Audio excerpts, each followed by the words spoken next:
Moi je m'appelle Alexis, je suis aide médico-psychologique. Je travaille depuis 10 ans au sein de l'association Alami et plus particulièrement à l'IME-La-Monnaie. Alors mon métier consiste à accompagner les jeunes dans les actes de la vie quotidienne et nous on va avoir aussi un rôle éducatif. Du coup on met en place des activités au quotidien qui sont choisies en fonction des jeunes qu'on accompagne.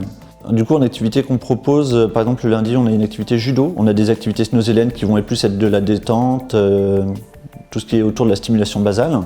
On a aussi des temps juste de goûter en extérieur, de randonnée, de sortie. Ça peut aller jusqu'aux journées exceptionnelles où du coup on se rend à l'extérieur, dans un parc, au cinéma.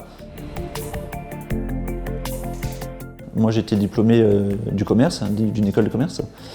Et du coup je suis arrivé vraiment par hasard dans l'association. Je suis arrivé le temps d'un été. Il y a vraiment eu cette rencontre, ça a matché. Et du coup on m'a proposé de continuer une fois passé l'été. Donc je suis resté en tant que remplaçant.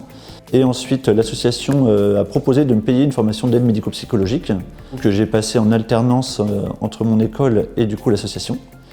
Et une fois diplômé, quelques mois plus tard, j'ai signé mon premier CDI et du coup je suis resté dans l'association. Ça fait maintenant 10 ans. J'ai une équipe à l'IME vraiment très dynamique, plein de bonne volonté. Ça permet vraiment de surmonter les petites situations complexes, de vraiment être dans une démarche active, vraiment rechercher ce qu'il y a de mieux pour le jeune. Ce qui me motive le matin, ça va être de retrouver mon équipe, retrouver aussi les jeunes que j'accompagne. Après un week-end, on est toujours très content de les revoir, ils reviennent de famille, ils nous racontent ce qui s'est passé pendant leur week-end, on raconte aussi ce qui s'est passé de notre côté.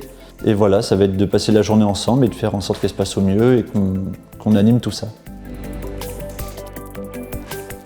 Je dirais la bienveillance surtout. Ensuite, je dirais la patience. Il faut parfois prendre du recul sur des situations, savoir passer le relais auprès de l'équipe. Je dirais aussi le sens d'observation. C'est vrai qu'on accompagne un public qui a généralement pas la parole ou qui ont des outils de communication type pictogramme, mais c'est vraiment pas la majorité. Et du coup, le rôle d'observation, ça va vraiment être d'observer le jeune, ça va être un sourire, un regard, des vocalises, et qui va permettre, avec l'expérience, de savoir si ce jeune va bien. Ce qui est marquant, je dirais, c'est les journées vraiment qu'on appelle nous journées exceptionnelles, donc c'est les journées qui se déroulent à l'extérieur. On oublie un peu tout ce cadre institutionnel. C'est des moments où du coup on échange avec eux, le bonheur est sur leur visage. C'est vrai qu'ensuite ils nous en parlent pendant plusieurs jours, pendant plusieurs semaines. C'est un métier où je dirais qu'on se sent vraiment utile. On rentre le soir avec le sentiment d'avoir accompli quelque chose dans sa journée, d'avoir rendu leur quotidien meilleur, enfin du moins on l'espère, c'est pour ça qu'on exerce ce métier-là, en tout cas c'est vraiment pour rendre leur quotidien le plus appréciable possible.